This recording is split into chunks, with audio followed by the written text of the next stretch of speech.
콩을 삶을 때 무쇠솥을 쓰는 이유는 무쇠솥에 콩을 삶으면 콩이 푹 무르도록 잘 익기도 하지만 금속 이온과 만나서 콩의 색이 훨씬 선명해지는 효과를 볼 수 있어요.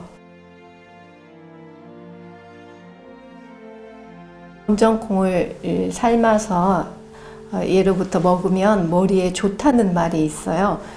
콩을 삶은 다음에 남은 물을 흡수를 시키면 콩이 부드러워지기도 하지만 나중에 콩이 당분을 급하게 흡수하지 않고 천천히 흡수시키는 역할을 해서 콩의 표면이 쭈글쭈글해지거나 찌그러지는 현상을 막아주는 역할을 해요.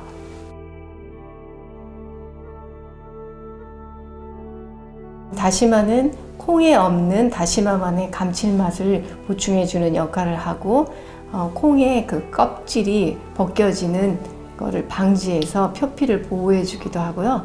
콩의 단단함을 또 조절해주기도 하고 촉촉함으로 이렇게 뚜껑 같은 역할을 해서 콩이 나중에 껍질이 찢어지는 것을 막아주는 역할을 하죠.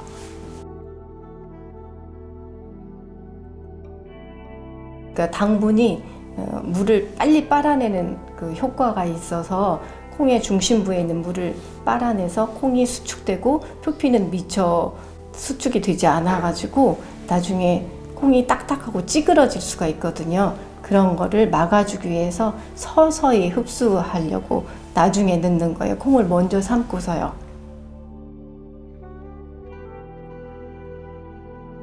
참기름은 이제 기름막이 생기게 해줘서 콩의 윤기와 색, 모양을 유지하게 해주고요.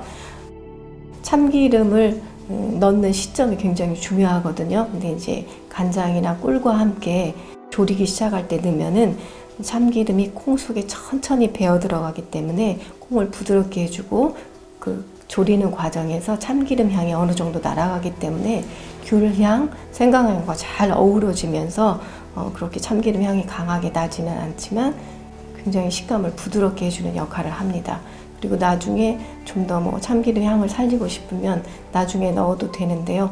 그때는 대신에 참기름이 콩 속에 배어 들어가지 않기 때문에 좀 겉에서 향은 좋지만 좀 겉돌게 되는 그런 점은 있습니다.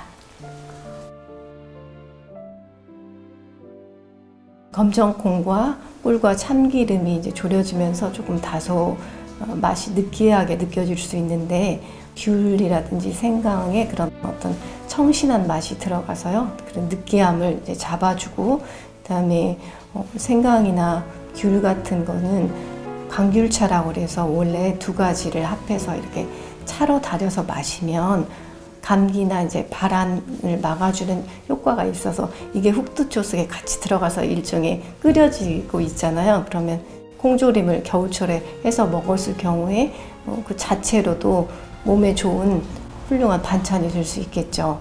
생강이나 그 감귤 속에 들어있는 성분 때문에 비위가 약하신 분들이 그걸 먹었을 때 속을 가라앉히는 효과도 있어서 우리가 이제 죽 같은 거를 먹을 때 흑두초를 곁들이게 되면 속을 편안하게 해주는 그런 효과를 볼 수 있습니다. 흑두초는 서유구 선생님이 직접 저술하신 옹취 잡지 속에 실려 있는데요. 서유구 선생님의 어떤 그 집안의 품격과 집안 대대로 내려오는 어떤 음식의 그런 지혜가 들어있는 훌륭한 음식이 바로 흑두초라고 볼 수 있습니다.